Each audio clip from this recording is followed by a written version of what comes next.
Daniel Sports Central, we go for our 2022 college football predictions for the TCU Horned Frogs, team that went 5-7 overall in the 2021 season. For all this team being 2022, that's what we'll be over here today. We'll be analyzing this team and predicting their schedule game by game in this video. Starting out with their team trends. TCU 5-7 last season, 3-3 in their first 6 games, 2-4 in their last 6. And this team obviously getting up to 5 wins last year.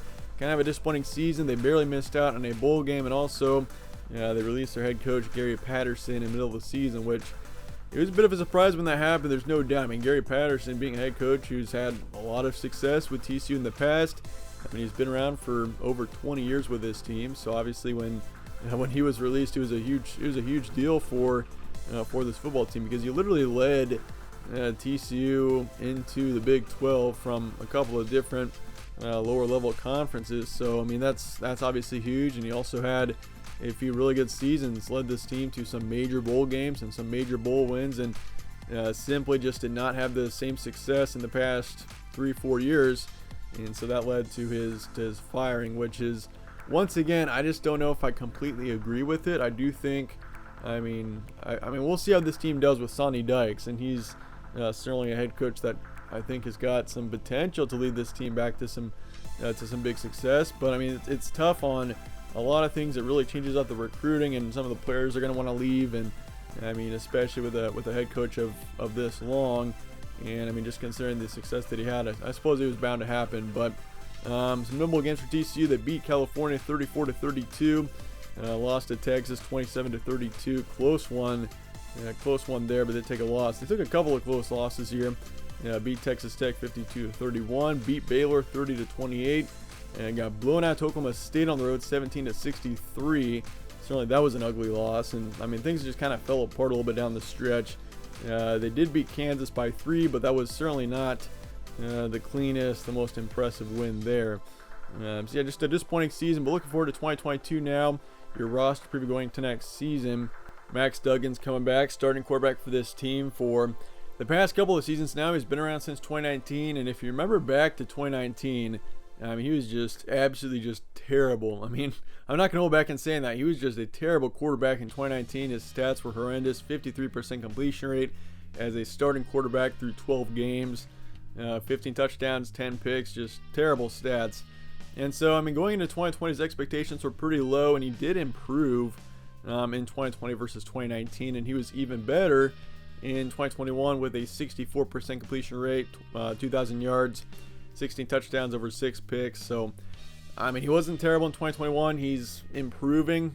I mean, slowly but surely he is improving. So it could be bound for a breakout season in 2022 for all we know. I don't really expect it to happen, but I do think he could definitely have a good season in 2022. I mean, he's only getting better. So certainly there's a bit of optimism there. But the backfield, Zach Evans is transferring out, the top running back for this team last season, which, I mean, he really wasn't too big of an impact player. I mean, he put up over 700 yards, 6 touchdowns, but those are pretty average stats for a running back. But either way, I mean, it's going to be good, because you got Kendre Miller coming back, who pretty much put up really similar stats to Zach Evans. He put up 740 yards, 8 touchdowns.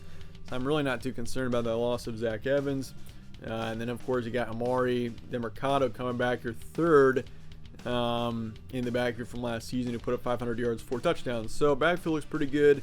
Receiving core, Quentin Johnston, he's coming back. Same with Darius Davis and Ty Barber. So, I mean, the wideouts, the receiving position looks pretty good as well. I mean, the receiving core, you got your top 3 coming back. And, of course, Johnston and Davis were top 2 by a pretty, Ty Barber had 500 yards, but Quentin Johnston and Darius Davis certainly looked like the top 2 statistically last season. So, I mean, the receiving core looks good. The backfield looks good. The quarterback situation, I think, is okay. Offensively, this team has got some talent, I really do think. You lose one on the offensive line, 1 defensive lineman, 2 in the secondary. So, I mean, there is some room for this team to potentially be a dark horse Big 12 contender.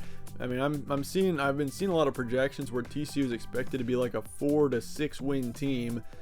And I understand, of course, I mean, the coaching situation, losing Gary Patterson, who's been the head coach for 20 years plus, and having a new head coach, certainly there's going to be, I mean, that's a significant change, and that could have some growing pains there. But Sonny Dykes, I do like him as a head coach as well, and I do think he's definitely bound for some success here with the Horned Frogs. I mean, TCU, this is a team that really, I mean, they've been relevant many times in recent history. It's just been the past 3 or 4 years that they've really that they've just been down. I mean, they've been big contenders in the Big 12 even recently. I mean, I remember times where this team was nationally ranked in the top 5, top 10 multiple times. So I mean, it's not been long since this team's been successful. They're just in a down period right now, and so chances at improvement in 2022, I definitely think it's very possible. This team is definitely bound for, I'd say, for improvement, and it's just a matter of how high this team can get going into next season. And obviously, the coaching situation is a question mark, the main question mark on this team. I feel like if Gary Patterson was still around, I mean, this team would be really bound for some big success in 2022. I mean, it could definitely be the year where this team finally gets over that hump and gets into being relevant once again in the Big 12. But I mean, Gary Patterson's gone. They got rid of him for whatever reason. So I mean, I understand it. I know it's very polarizing. There's, I mean, the decision, there's both sides. There's a side that thinks it was the right decision. Some people think it wasn't. I don't know really what side I'm on, but I mean, we'll see what happens. It's done now. There's no going back. So anyway, looking at your transfer portal and recruiting now going to next season, this team does lose a few key players in the transfer portal defensively, which I'm a little bit concerned about. But I'm really not too. I mean, I'm not terribly concerned otherwise. But Josh Newton, defensive back, he's coming in from Louisiana Monroe. Timon Mitchell, defensive lineman, is coming in from Georgia, and you also bring in Corey Wren, running back from Florida State. A couple of key players you're losing: Kari Coleman, he's off to Ole Miss, and O'Shawn Mathis, two edge rushers off to different schools. O'Shawn Mathis to Nebraska, and both players were key players for this defense last season, so I'm concerned a little bit about that. Amani Bailey, running back, is coming in from Louisiana. Alon Ali, defensive lineman, coming in from SMU. And Mark Perry, safety, coming in from Colorado.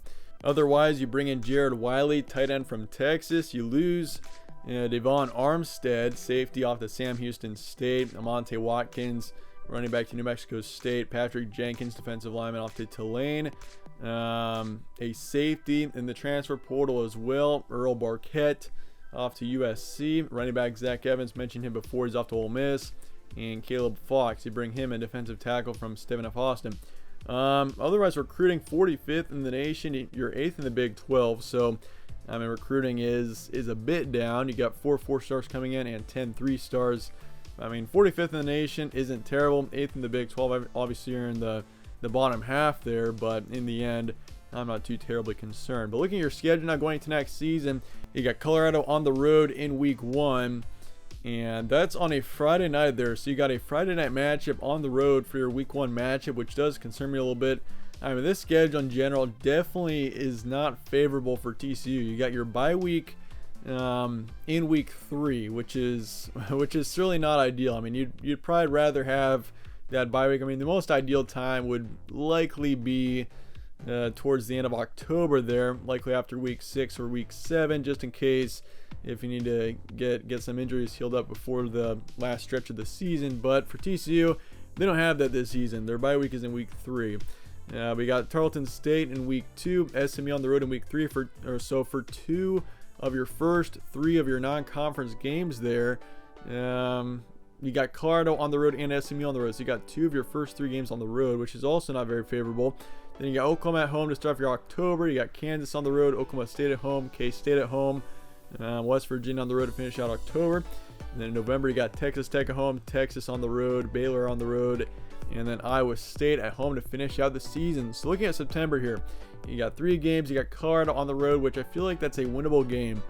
I mean, you can definitely beat Colorado in that matchup. I feel like TCU talent-wise is better, but I mean, it's a sleepy location on a Friday night once again for your Week 1, your first matchup of the season.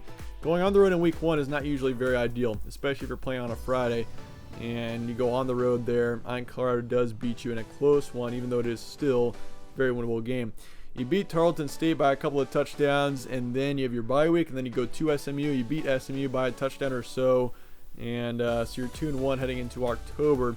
But the SMU matchup, that won't be easy either. So it's a challenging schedule. and it's kind of a weird schedule as well. I mean, especially starting out here. But looking at October, you got Oklahoma. That's going to be close, but I do think Oklahoma wins that matchup. I mean, you got them at home. You also got Oklahoma State at home, but I mean, both teams I do think are better than TCU, and both teams get the wins in the end. You go on the road to Kansas there on October 8th, which, I mean, Kansas next season, they're not going to be good. I mean, but they potentially could pose as an upset alert against TCU there. Potentially Kansas at home. I mean, that game is kind of sandwiched in between two really challenging matchups, so that could end up being, I mean, Kansas could upset TCU there, but I'm not going to pick it. I still think TCU beats Kansas. Then you got K-State on the 22nd. I do think you beat them. K-State could be good next year, so that would be a quality win there. And then West Virginia on the road, winnable game, but I do think you lose that one. So you're 4-4 heading into November. You got to win 2 of your last 4 to get to a bowl game, and I do think you do so. You beat Texas Tech in a closer one. You got Texas on the road, Baylor on the road. Both of those games will be losses. I don't really think Baylor is going to be terribly good next season, so potentially that's a winnable game. I'm kind of one of the few analysts that are saying Baylor. I think Baylor is going to end up being a disappointment next season, but either way, I've got you losing to them. You lose to Texas, but you beat Iowa State to finish out the regular season, so you get up to 6-6, which certainly would not be a bad season considering the coaching situation. And talent-wise, this team could get 7 or 8 wins next season, but the schedule is definitely, it's not favorable for this team. But let me know your thoughts in the comments below on TCU, and I appreciate you guys watching as always. Stay tuned for more from All Sports Central. Catch you on the next one.